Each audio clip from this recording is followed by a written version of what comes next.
Saudara, investasi aset kripto bodong marak belakangan ini. Banyak warga yang terbujuk iming-iming investasi berkeuntungan tinggi. Umumnya para pelakunya ini menjalankan praktik penipuan maupun investasi skema Ponzi yang akhirnya mengorbankan dana milik nasabahnya. Nah, bagaimana kemudian cara berinvestasi yang aman?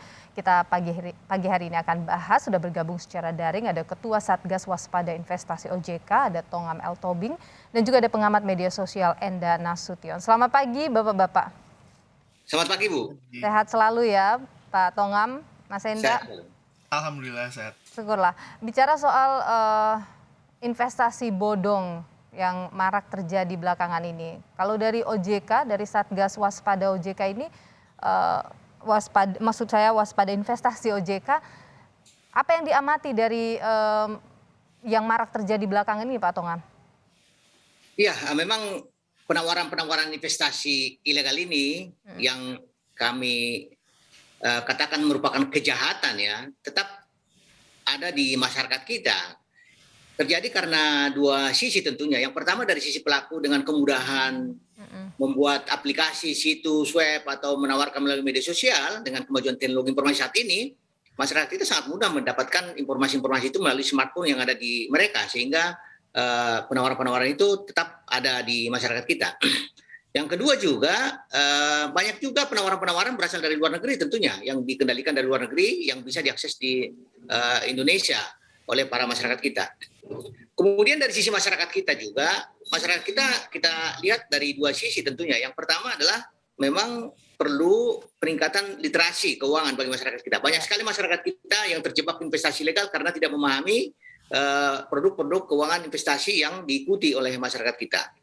Kemudian juga ada juga kelompok masyarakat yang memang ada yang untung-untungan tentunya, udah tahu bahwa itu adalah kegiatan-kegiatan yang tidak masuk akal atau ilegal, tapi tetap masuk di sana karena dengan keinginan untuk mendapatkan keuntungan, karena mereka beranggapan bahwa peserta pertama dalam skema-skema seperti ini biasanya dapat untung, jadi seperti itu. Nah, yang menjadi perhatian kita adalah di sini edukasi ke masyarakat merupakan hal yang memang paling utama kita lakukan. Bagaimana masyarakat mengenali ciri-ciri dari investasi ilegal ini supaya tidak terjebak. Ciri-cirinya yang pertama kita lihat adalah selalu memberikan keuntungan yang tinggi dalam waktu cepat. Cepat dapat uang, cepat kaya, cepat dapat mobil, yang memang sangat diminati oleh masyarakat kita yang kesulitan keuangan tentunya atau ingin mendapatkan keuntungan yang besar. Yang kedua juga penawaran-penawaran yang sering digunakan adalah dengan member get member, skema piramida tentunya. Jadi pada saat kita masuk ke suatu investasi, kemudian kita bawa orang lain, kita dapat bonus-bonus. Nah, ini juga perlu dicermati oleh masyarakat kita. Kemudian yang ketiga selalu mengatakan tanpa risiko. Nah, jadi pemberikan bunga 1% per hari, 10% per bulan tanpa risiko. Nah, ini kita lihat di trading-trading yang bodong, padahal kita lihat contohnya trading itu kan harganya kan bisa naik turun komoditi yang kita jual atau beli. Kemudian juga perizinannya tidak jelas. Nah, ini yang paling utama sebenarnya. Dia tidak punya izin badan hukum, izin kegiatan. Oleh karena itu masyarakat perlu waspada. Pak Tongam, kalau tadi Anda sebutkan beberapa hal yang harus diwaspadai oleh masyarakat ketika kemudian ingin berinvestasi, ini kan sudah sering ya literasi-literasi seperti ini disampaikan oleh OJK. Tapi kenapa ya masih saja ada yang ketipu? Ya, kenapa masih banyak yang ketipu? Itu tadi memang ada beberapa masyarakat kita yang memang belum mendapatkan informasi yang memadai. Informasi ini tidak sampai ke masyarakat? Ada yang memang belum sampai kepada masyarakat. Tadi seperti saya katakan, di satu sisi. Kemudian di sisi lain memang itu tadi desakan kebutuhan untuk mendapatkan keuntungan yang sangat besar ini mengalahkan rasionalitas tentunya. Jadi kalau contohnya kita ada beberapa penawaran-penawaran yang memberikan keuntungan 1% per hari, ini mereka tidak ngecek dulu apakah ini benar, logis dan legal gitu. Oke, tadi ciri-ciri yang Anda sebutkan ketika muncul ciri-ciri tadi itu artinya sudah bisa kita pastikan itu tidak bisa dipercaya, itu bodong, begitu Pak Tongam? Iya, kalau memang tadi saya katakan ada suatu kegiatan-kegiatan yang memberikan imbal hasil tinggi, tidak ada legalitasnya. Sudah dipastikan tidak usah begitu ya? Itu sudah pasti bodong?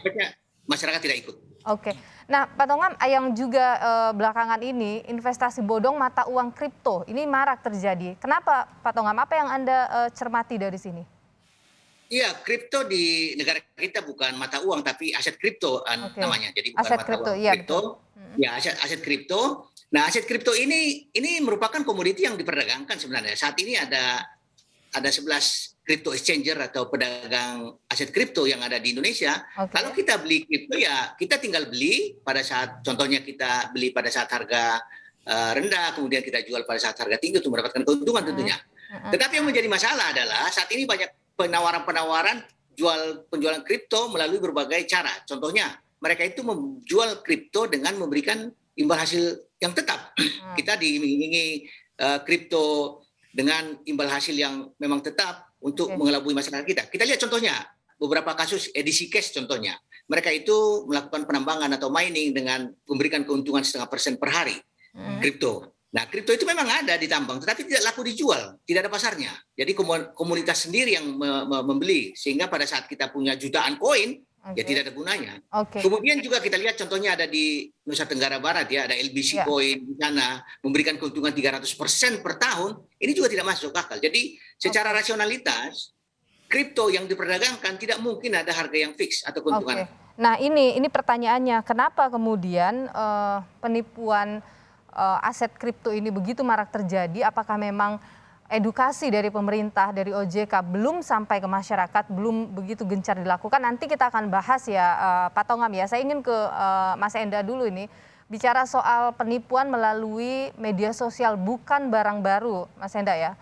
Hal yang sering berkali-kali kita, hampir setiap hari kita melihat orang tertipu, tapi kenapa ada terus begitu? Apa yang terjadi? Ada pola apa antara masyarakat dengan media sosial ini dan penipuan?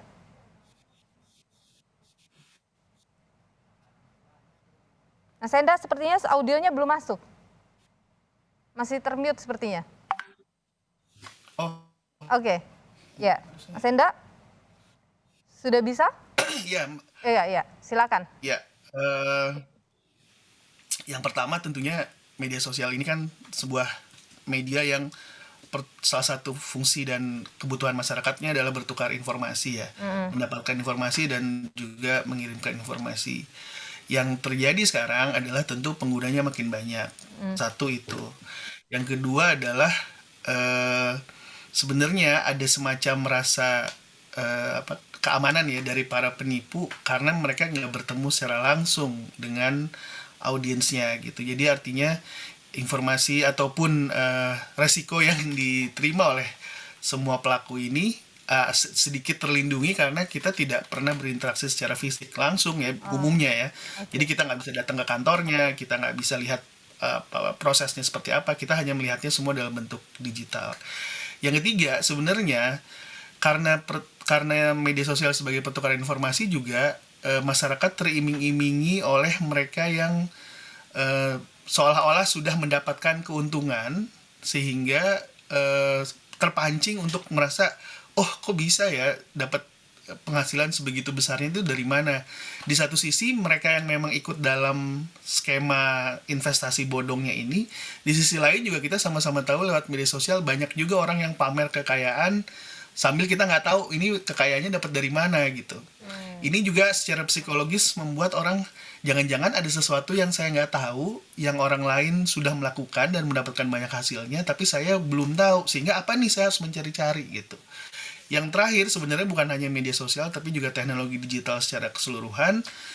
Banyak istilah-istilah baru, banyak produk-produk baru seperti cryptocurrency kan masih sangat baru ya, tapi dianggap ini ternyata bisa memberikan keuntungan luar biasa besar. Nah, istilah-istilah baru itu, skema-skema baru itu yang seolah-olah ditawarkan, lalu kemudian dan sebenarnya ada juga yang punya tiba-tiba dapat kekayaan besar ya, tapi bukan dalam proses lewat skema investasi bodong yang disampaikan Pak Tongam tadi gitu.